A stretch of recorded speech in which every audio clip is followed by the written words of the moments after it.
Number 1. The Exorcist. Often referred to as the scariest horror movie in history, The Exorcist is based on a true story. Well, it's actually based on a 1971 book of the same name by William Peter Blatty, but the book is based on the exorcism of Roland Doe. Doe was the pseudonym given to the victim by the Catholic Church in the 1940s, who was visited by several priests attempting to cure him of an alleged demonic possession. Roland reportedly spoke in a gravelly voice and was blamed for furniture and objects mysteriously moving or flying across the room, as well as a number of strange, unexplained noises. During 2 separate exorcisms, the boy also became violent, breaking the nose of one priest and slipping out of one of his arm restraints, sticking his arm into the mattress, breaking a metal spring, and stabbing a different priest with a sharp object. Over 30 exorcism ceremonies took place over the course of several weeks, relying on 9 different priests and 39 other witnesses. Number 2. The Amityville Horror.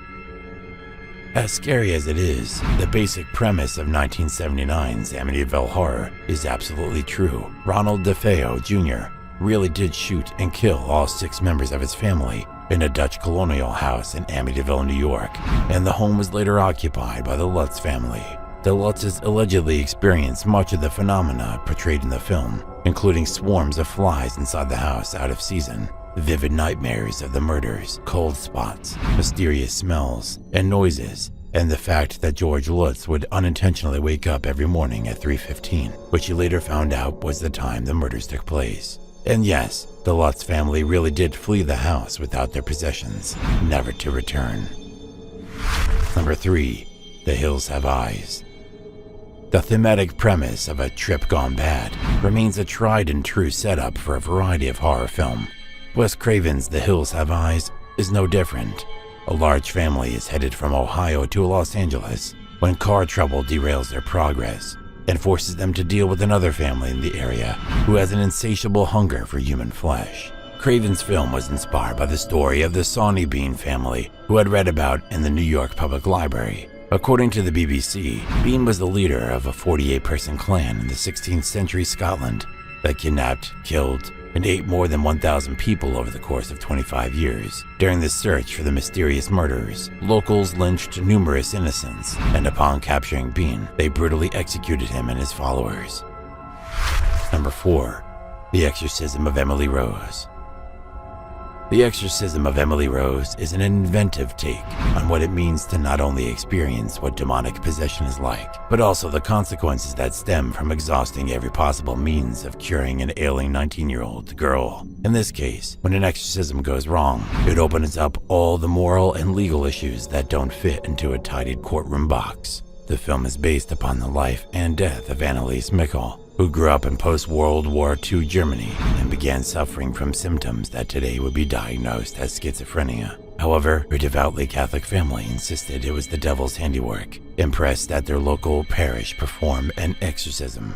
Under the direction of Father Arnold Renz, Anneliese was severely deprived of food and water and physically abused under the guise that he was actually helping her.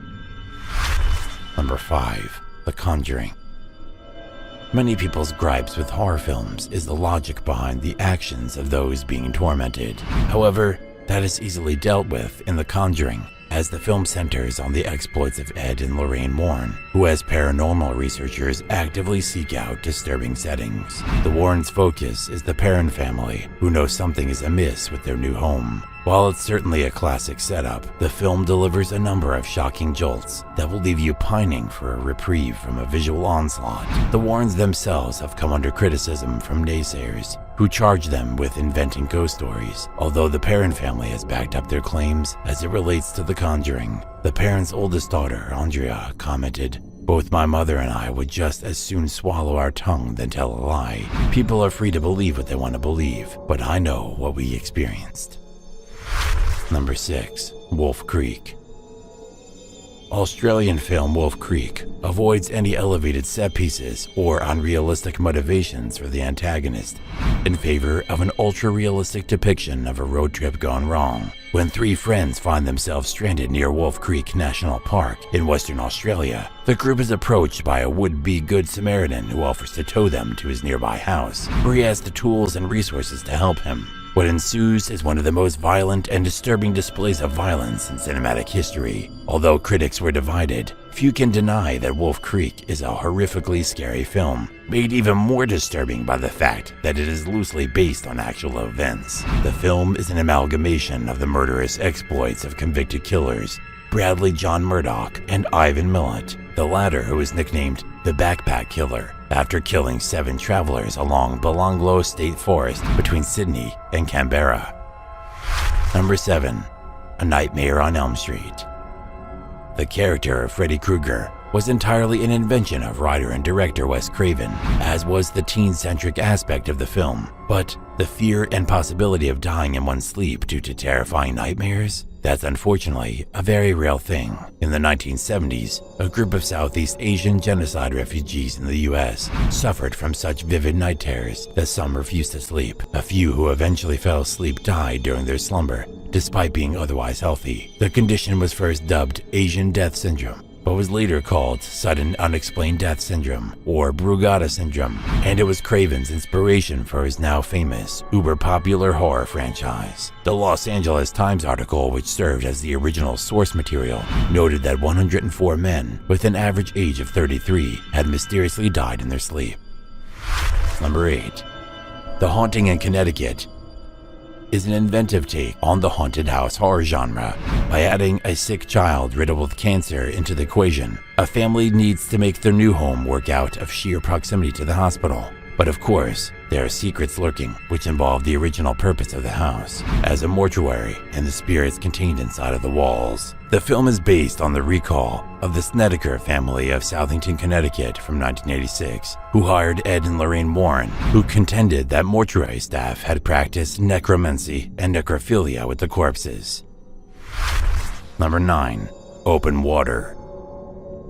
Imagine taking a chartered boat ride miles away from the shore for a scuba diving expedition and resurfacing, only to find that you have been left behind, stranded helplessly in shark-infested waters. What starts out as a sun-filled day scuba diving in the crystal blue waters of the Bahamas suddenly turns harrowing when a couple is left behind and forced to reckon with the inevitabilities of the darkening sky, as well as what is lurking beneath them. Based on the true story of Tom and Eileen Lonergan, who were left behind during a scuba expedition along the Great Barrier Reef. The couple were left adrift for 2 days before anyone from the fishing vessel knew that they had unaccounted for passengers. Number 10. Winchester.